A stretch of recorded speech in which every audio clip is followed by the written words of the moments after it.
Dr. John Jarecki was the pastor of a small Congregationalist church in a small town in southern Erie County, New York. The people of Springville Village welcomed him with open arms when he took over the leadership of Springville Congregationalist Church.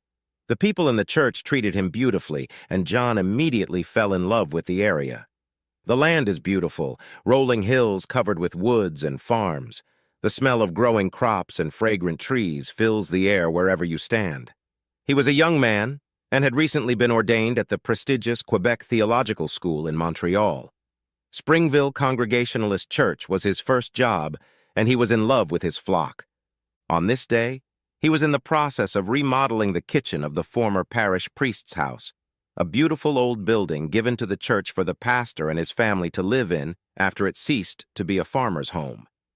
The church had sold it long before John arrived, and John, having a sense of history like his older brother Paul, bought the rectory for himself. Finding that the pastor's salary was barely enough to make ends meet, he found work with August Gus Didomisio, a local carpenter and church member. Gus had a great sense of humor, tutored John, and helped him with the house.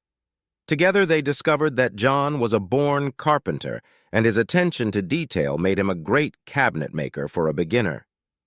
He had so much carpentry work on the side that he didn't have enough time to study and write sermons. John's brother Paul had recently moved to Springville and bought a house near John. Paul was not a carpenter, but he was an excellent cook, and he helped John with ideas for what the kitchen might look like.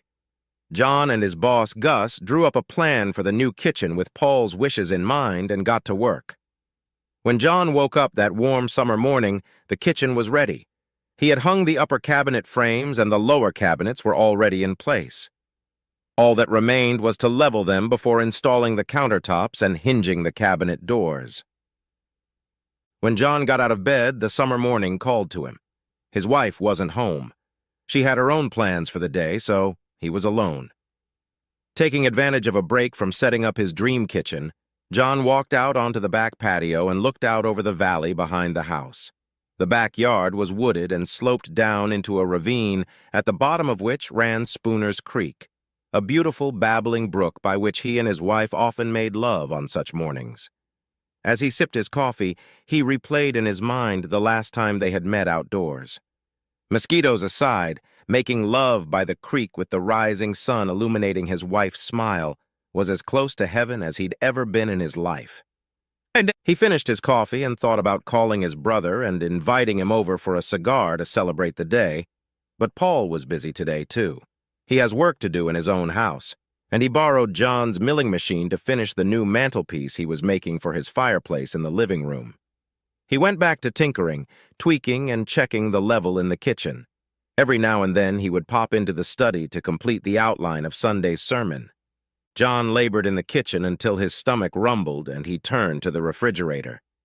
They had emptied the fridge to give it a good scrubbing, and now all they had in it was ice, diet soda, a sprout of lettuce, and a few tomatoes. The only other things in the house were white bread, peanut butter, and microwave popcorn. John turned to the microwave, but that one still should have been attached to the wall above the stove. Obviously, there was nothing for lunch in his house.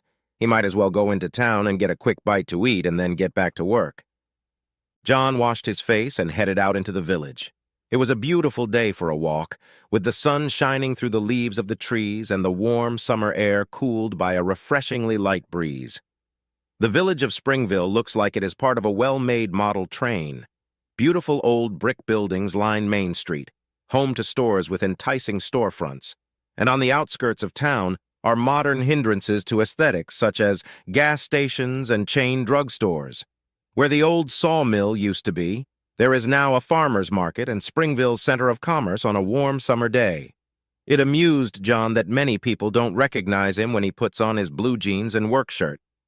When he preaches, he always dresses as best as he can, and that is how people recognize him. John is a handsome man. Some, including his wife, would call him boyishly cute. He has deep black hair, blue eyes, and a slim, athletic build. He looks about 10 years younger than his actual 30 years and doesn't look old enough to be allowed to sell alcohol. So many people would be surprised to learn that he is a doctor of divinity. It was a beautiful day for a short walk into town. The Friday farmers market was in full swing, with stalls selling vegetables, meats, cheeses, baked goods, handmade goods, and art. Everything looked so appetizing. He should get a baguette and some cheese to snack on, and maybe pick up a couple steaks for dinner.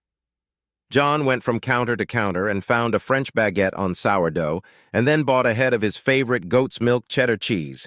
His wife loves brie, so he picked up some goat milk brie as well.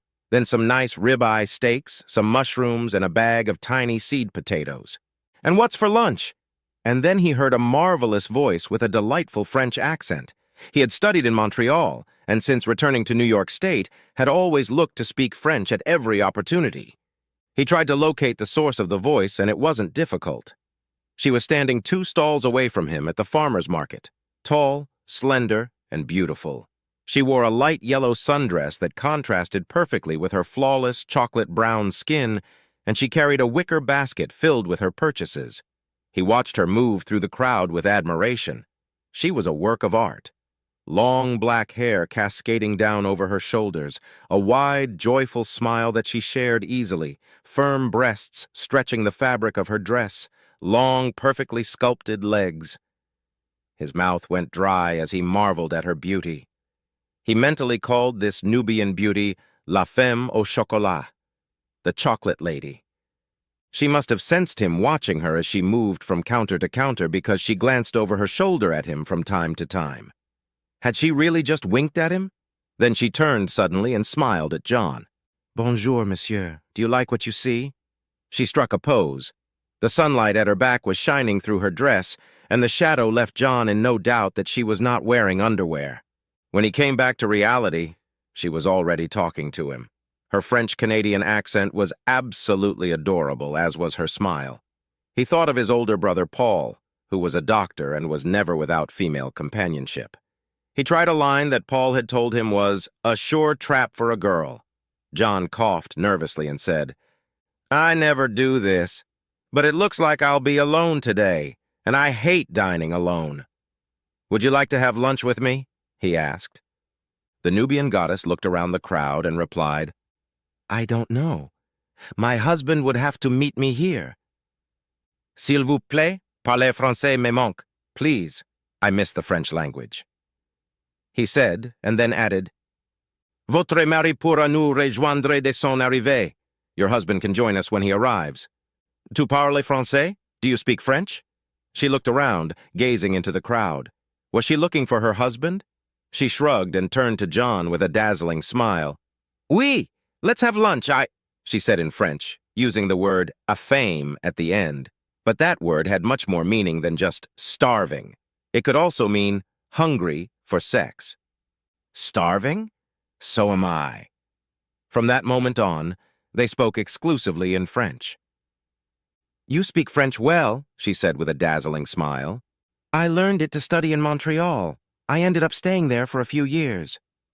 John led her to a small cafe where they sat in the shade of a large chestnut tree, enjoying the warm summer breeze and the smell of flowers. "I'm John Jarecki," and he held out his hand to her. She took his hand in hers, and they exchanged a handshake. "I am Marie-Claude Solange Dagenet. Sometimes my friends and lovers call me Macy." John awed. The way she emphasized les amoureux, the lovers, hit a nerve, and he froze. She was beautiful, her dark skin flawless, her long, wavy hair glistening in the sun, and merriment dancing in her lovely brown eyes. "Voudriez-vous nous, Commander? Would you like to order for us?" asked Marie-Claude as the waitress approached. John didn't even notice that the waitress was standing there waiting for him to address her. John was captivated by Marie-Claude's brilliant dark brown eyes and suddenly realized he was in a dream world. Shaking his head, he said, "Oui, we'll have lemonade." "Excuse me, I mean we'd like limeade, lime lemonade, and an assortment of sandwiches." "Be right back," the waitress said, winking at him. A wink? Did she really know? John almost wanted to leave the money and disappear into the crowd for that wink, but Marie-Claude's gaze held him in place. "Limeade? I thought the summer drink was lemonade," she said with an amused smile. "I love limeade, and when I eat Mexican food, I sprinkle salt on the rim of the glass. It goes with the limeade. Is that a non-alcoholic margarita? She asked. I guess so. I don't drink. Soon their order arrived, and they drank the limeade and ate small sandwiches that John promptly forgot about. They talked about life in Montreal, and he realized he was fascinated by the beauty and wit of his companion. Are you French? From the colonies? Or are you French-Canadian? He asked Marie-Claude. I'm from Quebec, Marie-Claude replied. My real name is Marie Tremblay, but I changed it to Marie-Claude Solange Dagenet when I became a model. A model? John asked. His mouth went dry and his heart jumped to his throat. He shouldn't have been surprised. Not only was she stunningly beautiful, but she ate her sandwiches in tiny pieces. Always watching your weight or just out of habit? Yes. I modeled for many years in Montreal, then went to college where I met my husband. I'm originally from Lourdes de Blanc-Sablon, Quebec, a tiny fishing village, so I'm no stranger to hard work. And you, Mr. Jarecki, where are you from? John gestured to the north and said, Over there, about 40 miles away. I come from Cheektowaga. The name is an ancient word of the Tuscarora Indians. Marie-Claude leaned forward, her eyes fixed on John's. What does the word Cheektowaga mean in French? It means près de l'aéroport. Marie-Claude looked at John for a long time, then caught the joke and laughed a beautiful, melodious laugh that reminded John of the bells of his church. You are a funny man, John Jarecki. They talked about the differences between life in Quebec and New York. S'ils font des Buffalo Bills, ils sont fous. Those Buffalo Bills fans, they're crazy, Marie-Claude said. Pas pire qu'un fan du Habs, John said. He said they are as good as Montreal Canadiens fans, but use the Canadiens' common nickname Habitant, meaning home team, but as a Canadian, shortened it to Habs. Besides watching hockey, what do you like to do, Mr. John Jarecki?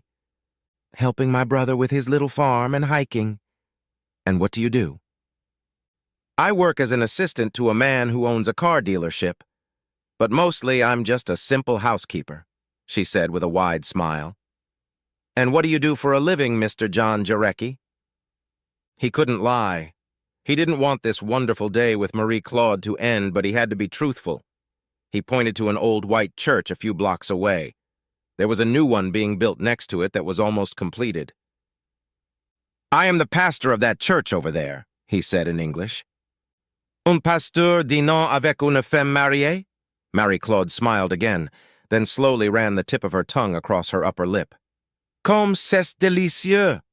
How delightful! John's breath caught.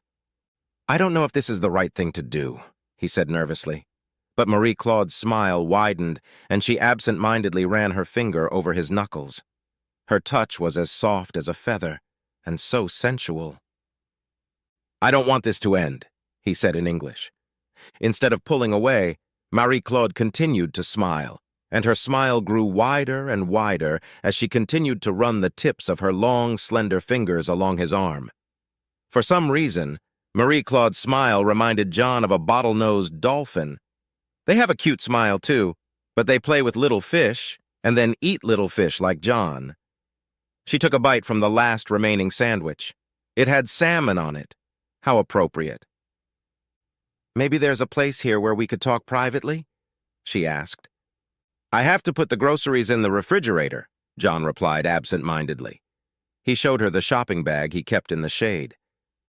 Yes, we have to hurry, Marie-Claude said.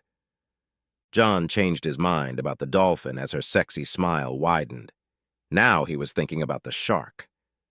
Before John realized what was happening, they were already walking hand in hand through the shady, tree-lined streets of his small village. He was so smitten by her beauty and charm that he didn't think for a second that any of his parishioners might see them together. Soon they approached his house, built in the 19th century. He led her into the house through the front door and she looked around. How beautiful! She threw off her sandals and stood barefoot in the living room, looking around the welcoming furnishings. This room is finished. I did most of the woodwork myself, he said with a pride he knew he shouldn't show. This fireplace is my favorite thing. The mantelpiece is a solid chestnut, a rare tree I salvaged from an old run-down mansion in downtown Buffalo. Magnifique, magnifique, she exclaimed. It was indeed a remarkable piece of work, It looked like an original fireplace from 1900. Marie-Claude admired the woodwork, then walked into the kitchen and placed the basket on the table, since there were no countertops yet. She ran her fingertips over the cabinet cases, admiring the beautiful wood. "I made all the cabinets here. Look." He took 2 finished doors and held them up to the cabinet so she could visualize the effect of the finished product. "C'est tellement beau." "It is so beautiful." He put the doors down carefully, and she took his hands in hers and said in English, "Such strong hands, you could do so much with those hands, couldn't you?" "Je sais, I'm trying," and his mouth went dry. Marie-Claude pulled a large bread knife from a block on the kitchen table. The light played on the blade, and she smiled. "Let's cook something together," she said, and held the knife out to John. She found 2 wine glasses, a bottle of wine, and a corkscrew in the mess on the dining room table, and went out onto the back porch, leaving John alone in the kitchen. John swallowed. It's hard to swallow when your mouth and throat are so dry, but he stacked the steaks in the fridge, found paper plates, and followed her out to the back patio with the baguette, cheese, and cutting board. There was an umbrella by the table, and John opened it, giving their little patio the atmosphere of a Montreal sidewalk cafe, but without the exhaust from the buses. They ate bread and cheese in the warm sunshine, laughed about their impressions of Montreal, compared their favorite places in the City of Saints, and before John realized what he was doing, he was already sipping the wine Marie-Claude had poured for him. He wanted to say, "I don't drink," but he felt dizzy.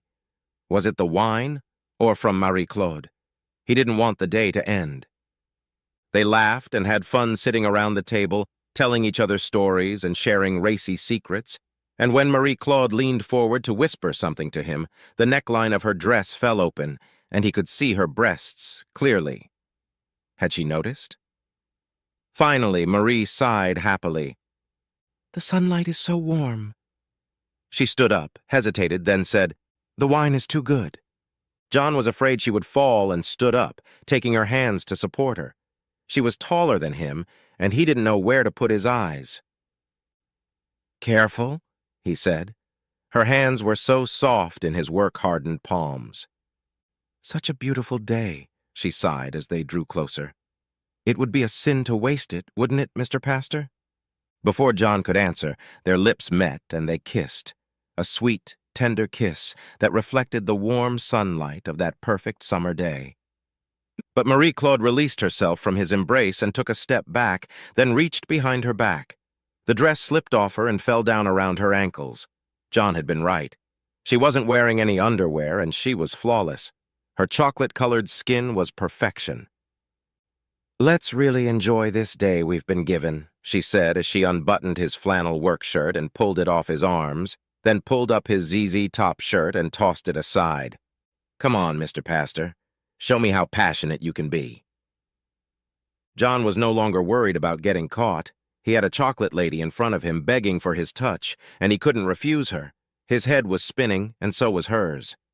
Neither of them could believe a day like this could happen.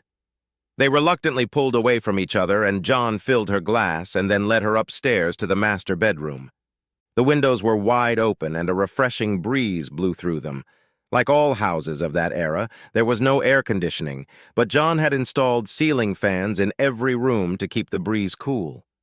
Marie-Claude looked at the bed and asked John, "This is the marital bed, isn't it?" "Yes," John replied, not knowing what was going to happen next, but he couldn't let the opportunity pass.